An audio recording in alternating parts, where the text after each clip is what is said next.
Media is more than what we consume. It connects us across cultures. It sparks movements and makes us feel part of something greater. Today, media stands at the frontier of creativity, where human imagination meets the intelligence of AI, allowing us to think creatively across every function of business. With Microsoft, media leaders aren't just approaching this frontier, they're shaping it. At this frontier, creators gain speed, precision, and new possibilities. AI sparks ideas, shapes scripts, and fuels visual narratives. Workflows become creative engines. AI automates the mundane and repetitive, liberating teams to focus on storytelling at scale. AI connects content with audiences in real time, placing the right story in front of the right person. Personalized experiences unlock new revenue and loyalty. Frontier firms aren't defined by size, but by vision, where creativity meets capability and bold ideas become impact. This is the frontier of creativity. This is Microsoft for media and entertainment.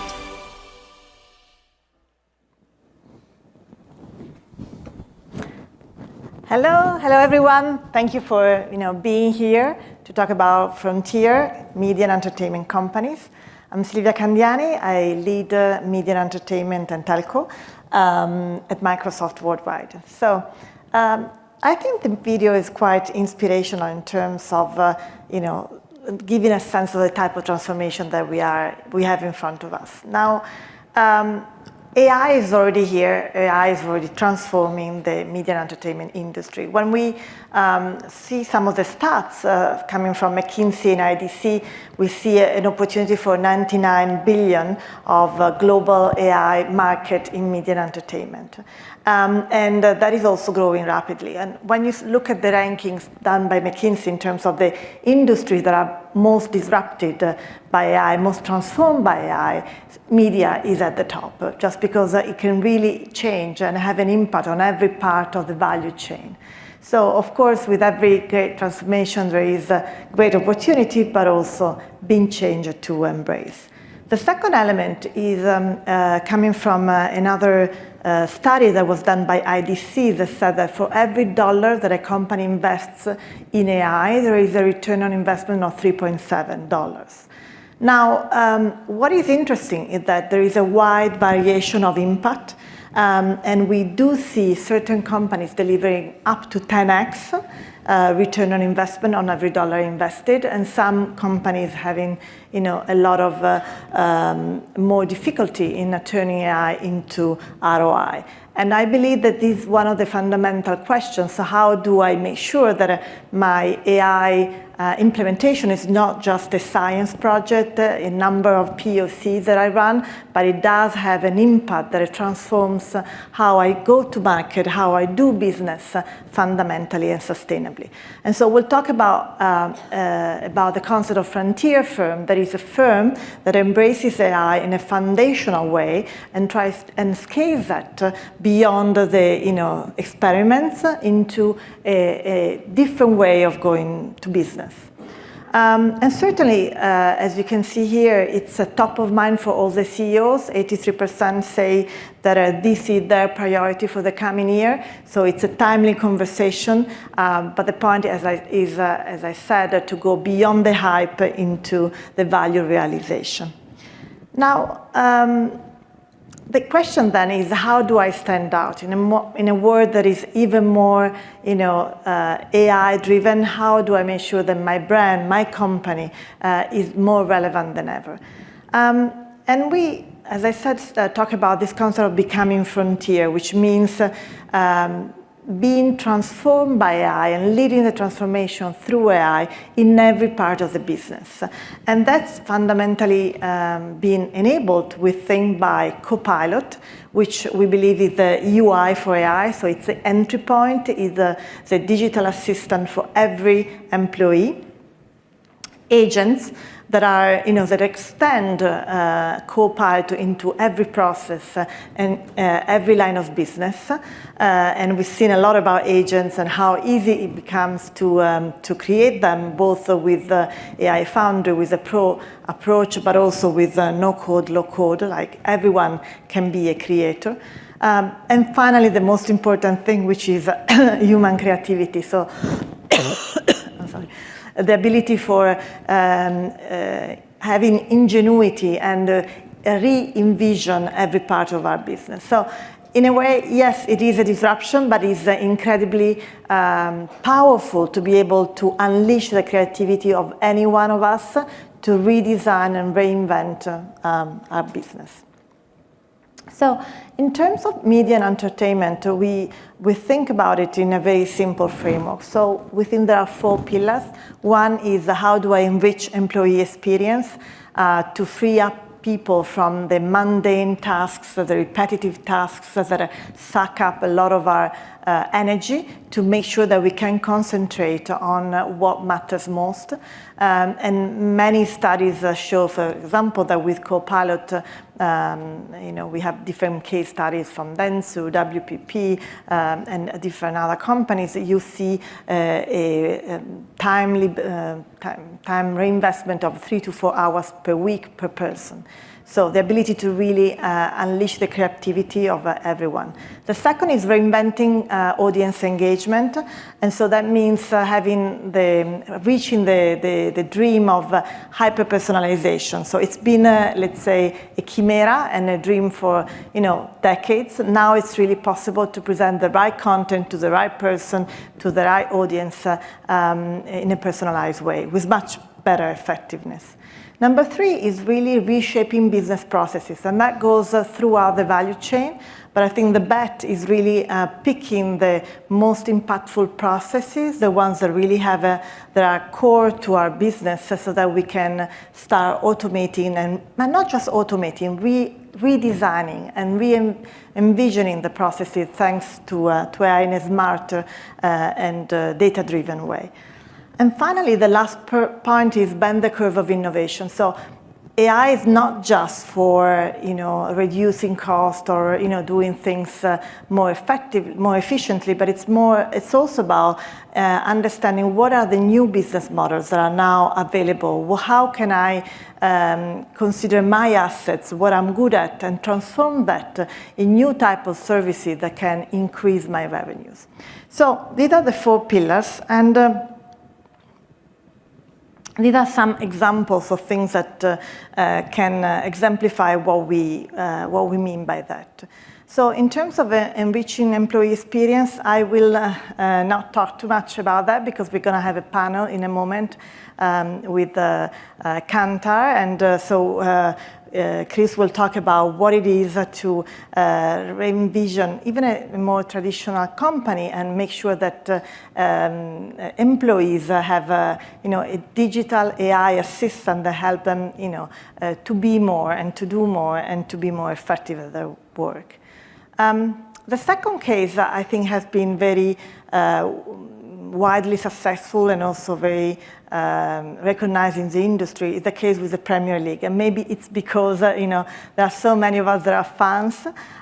Premier League is the premier association of all the clubs from the British English football. And what we've been able to do with them is to revisit the fan engagement experience. So it's the second screen. Most people, while they watch a match, have a second screen, and actually you have the opportunity to present to fans just the news that they're interested in, or the clubs, or the players that they're interested in, and you actually search content, and content is presented to you in a way that is highly personalized. And this is opening up a new opportunity for monetization, merchandising, betting, and advertising. So I think, as I said before, the hyper-personalization is now possible, and we start to see the first experiments and implementation that they're in production with millions of users, so not experiments, let's say implementations. And I think that's really inspiring for all of us. And number 3, there are many business processes. Of course, there are processes that are from the more operational stuff, HR, legal, contracts, negotiation, and also steps in the media chain. But I like also this idea of Monde, because it's in between, if you want, the reshaping the business processes, but also finding new opportunities to grow revenues. In a sense that Monde is a more traditional newspaper, but they leverage AI to create new news formats that are podcasts and even video content that are AI generated. And this way they've been able to reach new audiences like youth, young people, for example, that don't read traditional newspaper anymore, and so they can channel this kind of content, new type of content through social media and reach a new type of audience. So it's a way to simplify traditional processes and simplify the process of the newsroom, but also to help create to reach new audiences and therefore create new revenue streams. And then on the bend of curve of the innovation, I think we are just at the beginning of a revolution on how we present content. This is an interesting case from Hypercinema, and they've been able to generate almost like a personalized video experience for every user. And so they manage cinemas across the nation, and then every single person that walks in can have a different video experiences based on their profile and having a different video experience. So it's really going through what is the art of the possible in terms of hyper-personalization, in terms of content creation. Now, with that, I'd like to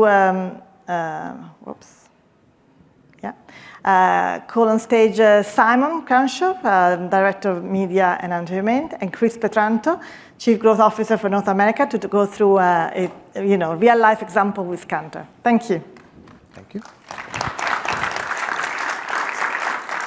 All right, thank you very much, Silvia. I think a wonderful overview of the way that Microsoft works in media entertainment. We are super lucky to be here with Chris from Kantar. Chris, would you like to just give a quick intro for yourself? Sure. I actually wear two hats at Kantar, and I'm going to be using each hat in this conversation. One, I've led the global analytics practice for Kantar for the past 7-8 years, so I've been behind the scenes in bringing AI and analytics into everything we do at Kantar. So we'll talk about that. And most recently, I'm the Chief Growth Officer of North America. So I get to take a lot of that cool stuff that we've been building and be out with clients and working with clients on how to take that and grow their businesses, including ours, of course. So we're really lucky to have Chris here, because I think those kind of insights are going to be valuable tonight as we spend the next 30 minutes together talking about all of the disruption that Silvia mentioned. I think there's no question inside media entertainment that we are at a pivotal moment. Whether you're an agency, a brand, a sports league, a team, whatever else it might be, your insights, your data mean more than ever before. And I think when we enter into partnerships, whether that be with the Premier League or Hypercinema or whoever it might be, those are very intentional in terms of how we work together, the challenges that they face, and using the right Microsoft technology to solve those problems. One of the things that I was thinking about before I jump into the questions for Chris really was, how does that manifest itself in partnerships and conversations? Because, whether you're from a customer right now or a partner, you think, how do you partner with Microsoft? What's that going to mean to your success? And so for Chris, I think the first question I'd love to ask you is why? Why did you even partner with Microsoft in the first place? It's a great question. Maybe to answer that, I need to step back a little bit and talk about our journey. And so first, for those who don't know who Kantar is, I'm not going to spend a lot of time, but I think what you need to know is that we help companies build great brands. And a big part of that is working with them to ensure that they have great content and that the touch points and interactions with their customers and their consumers is in service of that brand building. We've been a very traditional company. We've been at the creative game for decades now. We're sitting on a lot of creative data, very focused on one thing. Call it copy testing. So we've taken a lot of assets that have been out there and we've tested them to ascertain whether or not they're going to be successful in the market. Okay, put that aside. We're going to talk quite a bit about that. We did something what we thought was quite clever many years ago, and I'm speaking in AI years because it was only 5 or 6 years ago, but in AI, that's a lot of years. AI was cool because we were doing it, But I don't think people quite knew what to do with it. So what we did is we took all this great data and we built something we call Link AI, which is we took a process that was 2, 3, sometimes weeks long, where we had previously gone out to human beings, shown them videos, shown them creative, and asked them to provide feedback on that. This was a great opportunity to disrupt with AI. Train agents to then take that same process and with a click of a button, predict what's going to happen without having to go out to the humans. And so very much condensing that time. We thought we were brilliant. We thought it was a great thing. It's early agents. We were part of WPP at the time. Now we're partially owned by WPP and Bain Cap. And we took it to every agency that we possibly could. Why? Because we thought we had the greatest thing ever. And we stood in front of every creative director and told them that we had the key to unlock their growth in the future, to make all of their customers and clients very happy. And the punchline of it is, we were asked to leave in many cases. And I think we got a lot of quotes from that. Why would I want to know at the end of my process whether or not this is a good ad or not? To be helpful, I need to understand the entire process. And frankly, I don't want you grading my homework. And creative's a human element. It's not a machine thing. So we got lots of resistance. So we put our tail between our legs. We walked out. And we started down a journey, which is, how do we really think about disrupting the entire creative process? We have some great data. We have some great ideas. But that brings me to the answer to the question, which is, we needed some help. We had some good data. We had some good thinking around AI. We didn't have great technology at the time. And we were looking for a great partner who had similar goals. So maybe I'll ask you the same question. Why would Microsoft want to partner with someone like Kantar? I think it's, your story is fantastic. I think the journey, and I think one thing that Chris said before I answer his question is just how much AI was used in advertising, marketing, and insights well before we saw it come, in a full democratization kind of life cycle. I think that's really fair to say. I think our partnership, the way I look at it, is the foundation of a lot of media is based on data. Media entertainment lives on monetization. You have to get everything you can out of every piece of content you can possibly create. I think the data platform that you provided, the insights, as being one of the biggest, data insights and consulting companies in the world, who focuses on those kind of consumer behaviors across agencies, media companies, and so on. To me, it was a fascinating opportunity, but also to help us learn better about how we can help do more with data, but also help our other customers do more together, I think, fundamentally. Yeah, definitely. So with that, we talked about why. Let's now talk about how. So how do we collaborate together? Well, I'm going to get very specific. Okay. And in full confession, I wasn't in the room when we decided precisely what we were going to do. We were more clever than that. We thought we would find the smartest people we knew. So we had Milena Mernova from the Microsoft AI Acceleration Lab and her team, and we brought our chief AI scientist, Ashok Kalidas. And I wasn't in the room, but I have an amazing imagination, and my imagination is that we put him in a cage and we gave him some tools and told him to come out with a solution that would leverage all the great things that they're developing independently, and then together we could come out with something very, very unique. And I think our belief in coming out of that was this notion of creative and media, and bringing that together is an enormous opportunity. Media, lots of data, another use case for AI, great. Creative's been behind, and it's been behind in this process because of the lack of data, and we had some clever ways to do that. So that started what has become a great collaboration, not without its tensions, of course, as we went along the way, but something we're proud of, and we have, I think, a lot to show for, and much, much more coming in the future. Yeah, it's been great so far. I think just a testament to your team's hard work and the work we've done together. I think one thing you touched on a little bit, and I think for anyone who's working in M&E and maybe thinking about content in general, the idea of optimizing content is really critical, right?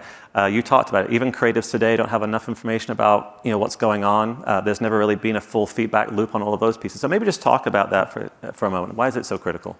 Yeah. It's a process that's been very human-driven in the past. I made reference just now to the fact that creative doesn't have a lot of data. What do I mean by that? There's not a lot of feedback along the way to make sure that every change or every idea is ultimately going to break through in the end. And that was definitely true in the past. We were the scorekeeper at the end. They would run through a process. We would give it to us at the end, and we would say good, yes, no, and maybe it would see the life, maybe it wouldn't see the life based on that. So we really felt like if we looked at that process and we looked at each part of that process, there was opportunity to help. And so we transformed a little bit the mentality of, let's use AI as a tool and help evaluate things to how can we use AI and now agents as the world has evolved around us to really think about how we bring more data and insights into each process along the way and make it much more iterative. So, I think your answer obviously comes back to data around content. I actually want to share one thing with the room. I think ultimately, any of you that work with data today or content in general, there's probably going to need to be new metadata schemas around content in general to actually perform the things we want to do with AI. The ones we have today are not good enough. And the amount of content that we generate does not have the right amount of metadata with it. And so I think things that, Chris, you're talking about make a lot of sense. But just doing those things in itself are not easy, right? So how did you adopt maybe an iterative, agile approach to doing it? Because I think what we see with AI is it's got to be more software focused, right? Software defined, right? So maybe just talk a little bit about how you did it. Yeah.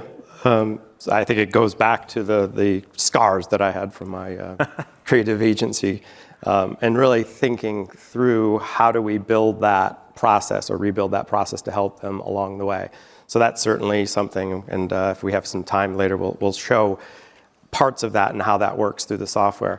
I think there was something else I learned from that experience, though, that speaks to the agility, maybe not the software bits, but as we now re-enter the market and starting to talk with clients about these types of things and how they would use it, it's very clear that they're in different places. Some are down a certain path and are starting to use AI and agents to develop content and to evaluate content and make it much, much better. Others are nowhere. And so there's some agility in how we're creating this. The notion of a sequence of agents and orchestration on top of that is going to be critically important. Yeah. The other thing that was quite interesting as we dug into this, I think our thinking anyway, was it was going to be a very linear process, and someone would come in and we would help them build a brief, and we would help them come up with themes, and we would help them with the various content and test it in the back end. But actually the process itself has many starting points and has many use cases.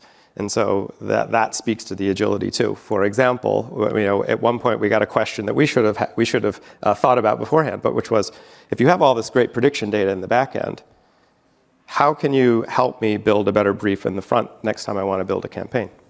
Good point. We have it. We know that. So actually we can do that. So it was a pretty interesting process, but agility is at the center, certainly software wherever we can. And we'll probably get into a little bit about how the human fits into this, because it's an important ingredient too. Yeah, I think for creative processes or agile, processes that need to come around that, right? I think the flexibility in those workflows also needs to exist for sure. As the new technology gets deployed, sometimes you have challenges around legacy technology. How does the new AI components come in? And that has to be done in a very unique way. And I was going to ask you, do you have any examples that you want to talk about, or maybe videos to share? Let's run the video. Okay. I brought it with me because it's easy to talk about this stuff, but I want to make sure everyone knows that this is real. This is stuff that we're using. I'll give you some examples afterwards, in addition to this, of how we're actually applying this to real-world problems. All right, let's play the video. Welcome to Link AI recommendations for videos designed to deliver an end-to-end solution for video analysis and optimization. It processes your ad and automatically organizes it into scenes that identifies the voice over transcription, description, and relevant tags. This demo showcases how the platform converts ad creatives into dynamic visuals designed for maximum performance. It is powered by Kantar IP, Knowledge Bank, and Microsoft's powerful image editing engine. It provides suggestions to improve your video, tailored to your audience, brand, and goals. After you upload your video, simply add your ad details and begin optimizing your content.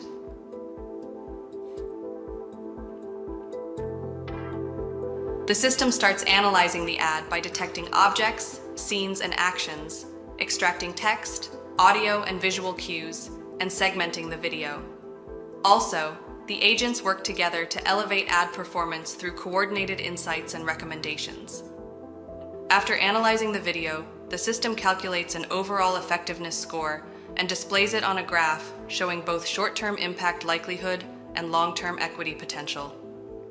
6 core dimensions of ad performance are scored to give deeper insights.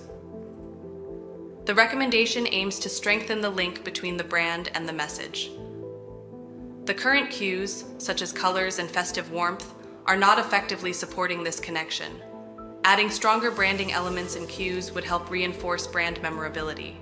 Users can also provide feedback by choosing a 1 to 5 rating and submitting written comments to help improve future recommendations.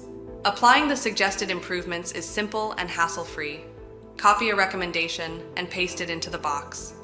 The system then generates an optimized image, primarily intended to serve as inspiration, to guide your creative team while preserving essential brand elements like logos, products, and people.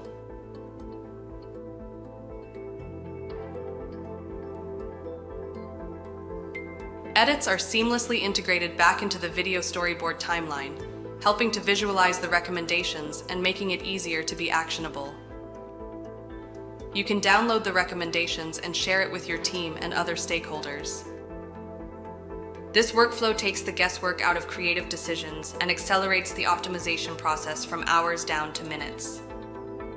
In summary, Link AI recommendation for video will not just evaluate ads quickly, but will make it easy for brands to optimize ads instantly.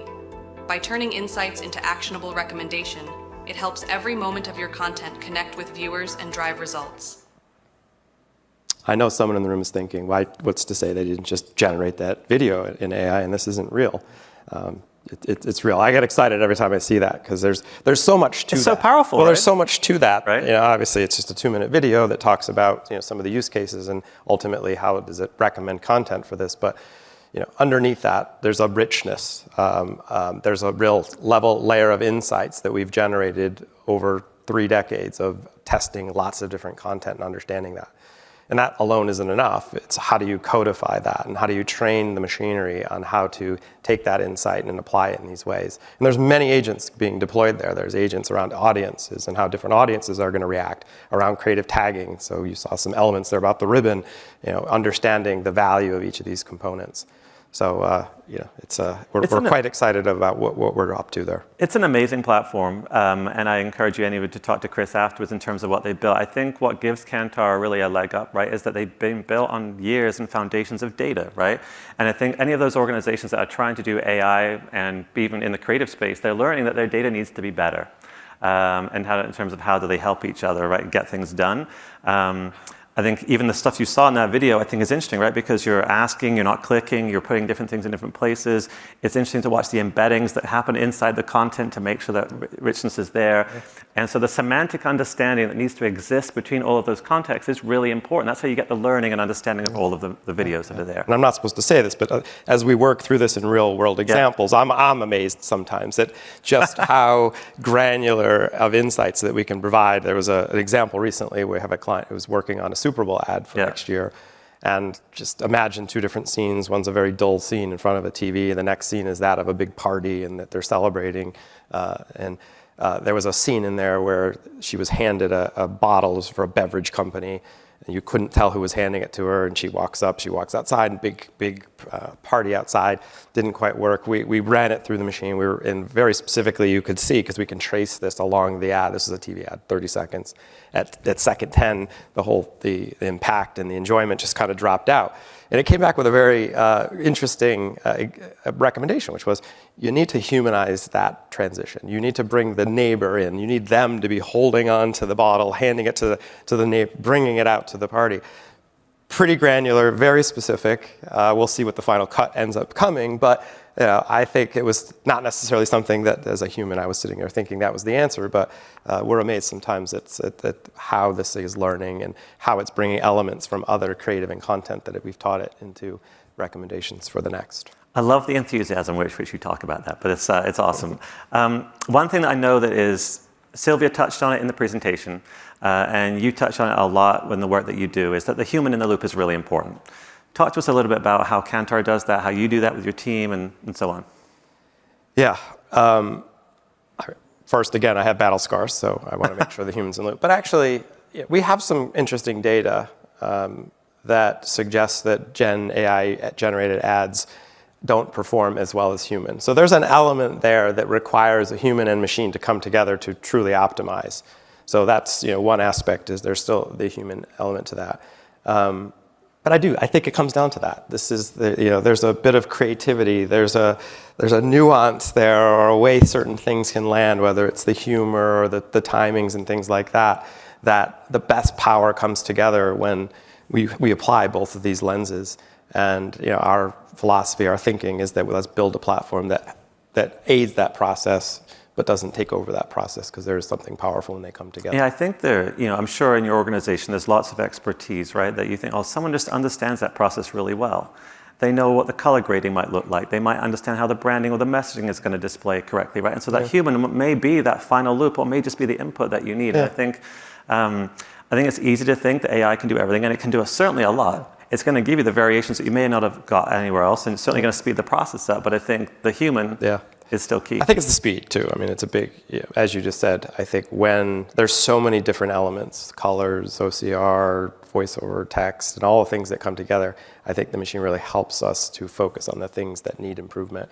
And that's where the two can come together and work together to come up with great options and great solutions. So speaking of what we had done together, I think we've talked a little bit about data, so maybe I can ask you a little bit more about data, but also the role that co-engineering took place. So one of the things that Microsoft does a lot, maybe some with you, is that we build together, right? And so we understand how our technology works, we understand sometimes how partners need to integrate into that world.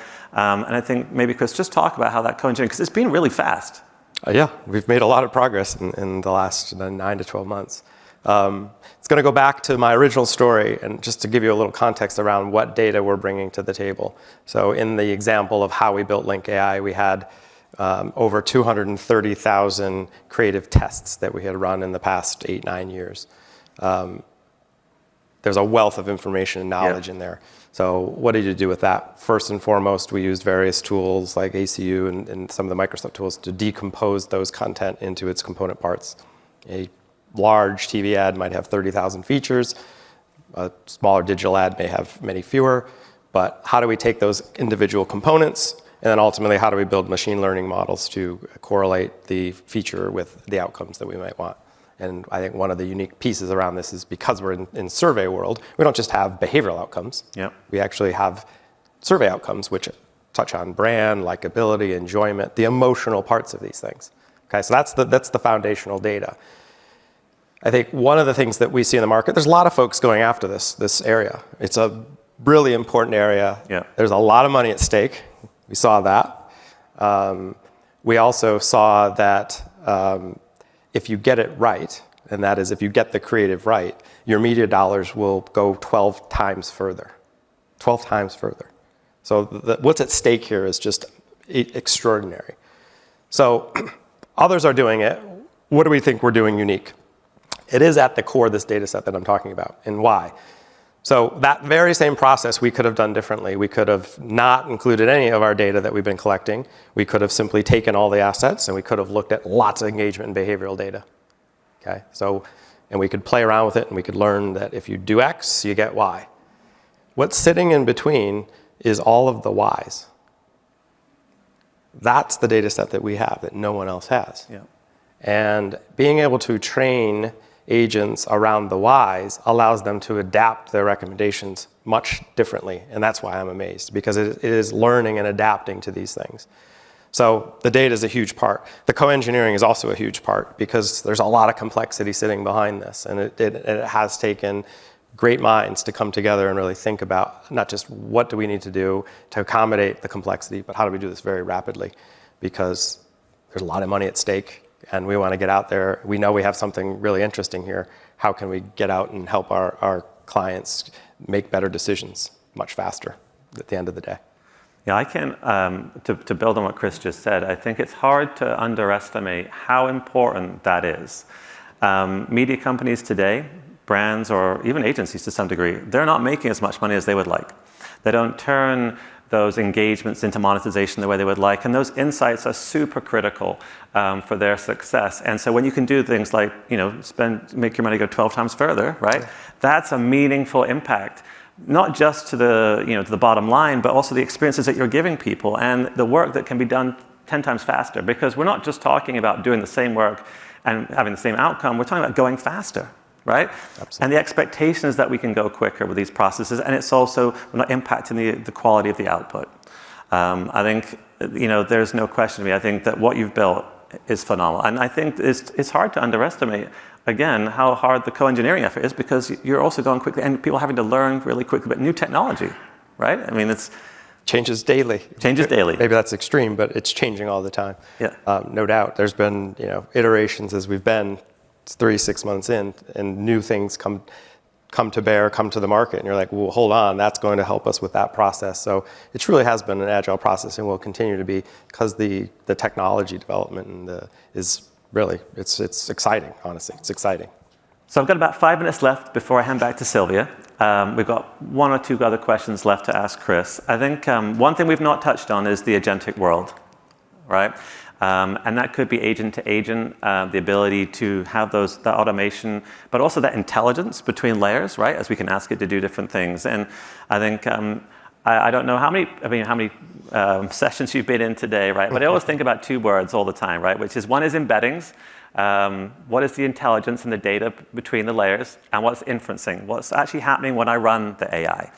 And so an agentic process, maybe talk a little bit about, what's next? Because that's really the next layer of where you're going here, right? I fear going down this path, knowing that there's been so many prognosticators throughout these sessions over the past few days, and there'll be many more. I'm going to come at it more from a brand perspective. That's my world, and that's what I see. And maybe come at it directly if I'm a brand manager, a marketing manager, and how this world's going to change. And I'll come with some data, which is, we did some research recently that suggested that 24% of consumers are already using some sort of agent for their shopping. Okay, so very significant touch point in the brand's journey, the end of the journey. What are they going to do? That's a big number. We might have to test that in this room just in a second. Well, that's a big number. We also know that 5% of search is now GEO, which so again, you're starting to see this interaction. So those numbers alone make me tell all of our partners, you got to get in there. You got to start figuring this out. We got to bring these these types of touch points into our thinking and how we're going to build brands. Really, really important for us. The other part of this is that there was a tipping point, some more data that we did, that actually showed not only are they using agents, but AI-assisted journeys were actually more likely to convert than non-AI. Interesting. Pretty interesting. Yeah. So you take that all in, and it tells me one thing. This is going to accelerate, because the dollars are there, the effectiveness is there, consumers like it, clearly, it's making great recommendations for them. So rather than sit here and tell you what this great vision of the agentic world is in the future, I'll just say that we spend a lot of time talking about that and how it's going to influence brands in the future and how they need to show up. There's a lot of work to be done around that. The other thing I would say, I'm going to answer a completely different perspective, which is brands have endured many technology revolutions. Right? There's many, we could go through this here and we could talk about brands who've been around for hundreds of years, very successful. They will work through this. The brands that succeed and the brands that fail, yes, they need to get into the game, and that's the key. They got to get into the agent game, they got to understand it. But actually, there's some other things that are more important around just fundamentals around branding. As Kantar, we've done lots of research about brands. We have billions of data points that tell us a few things. One of them is you got to predispose more people, you got to find more spaces, and you got to be present. That will define a good brand. In this particular case, I guess I'll change it to I have to predispose agents in addition to people. So I accept that. The other thing is underneath that, how do you predispose people? It comes down to 3 simple things. You got to be meaningful, you got to be different, and you got to be salient. And if you get those right, no matter what the vehicle or the forum is, and you better figure it out in the agentic world, you will be a brand that will endure, that will succeed, and will grow faster than everyone else. That's amazing. I think it's a great story. I think one thing that I take away from Chris and the work that they've done is not only building a platform, but also leveraging some of our tools, right? I think between Foundry, Copilot Studio, Fabric, and others, right? I think what's been amazing is how you've pieced those pieces together on top or even underneath, right, all of the data insights you already had, and you've been able to leverage that across even your legacy platform, which has been around for a long time, and push it together so quickly. And I think it is only going to go faster with the agentic world. I can kind of see that you can deploy things really quickly because it's a very flexible and agile system. Absolutely. And And for those of you who are really ambitious and are pushing on this Gen AI, I'll leave you with a stat, which is we recently talked to a bunch of consumers, and 4 in 10 came back and said that they are bothered. They used the word bothered by Gen AI ads. So we got to get the human in the loop. We got to get the machine and human working together to build speed. But we've got to use these types of technologies and together to really build the content of the future. But it's all there. The foundations are there. Amazing. I'm going to end our panel here. I'm going to pass back to Silvia, but a big warm round of applause for Chris and all the work they've done at Kantar. Thank you, Chris. Thank you. Amazing story. Thank you so much. Thank you. And I love this story also because, in a way, as Chris was saying, it's a traditional company that kind of transformed itself with AI to provide new value to its customers. So it's kind of very innovative in the what, but somehow the why remains the same. And I think that can be inspirational for all of our customers. Just one comment, we didn't go through that today, but it's very important, of course, that when we start, implementing AI thoroughly and across all processes, it needs to remain secure and ethical, right? So there has been a lot of discussion around Agent 365 and observability of agents, but I think really the foundational work that is around how do I set an AI that responds to my needs and that it kind of does what I want to do is really important to gain the confidence that from the organization to deploy it successfully. So I'll wrap it here. I think the era of AI is here. There is so much opportunity, so much transformation. The tools are there. It's really about the human ingenuity and how we can take the art of the possible and redesign every part of our business. Thank you so much. It's been a pleasure, and see you soon next time. If you want, you can download from the QWERTY code, some of the stories, customer stories, and Frontier Firm. Thank you.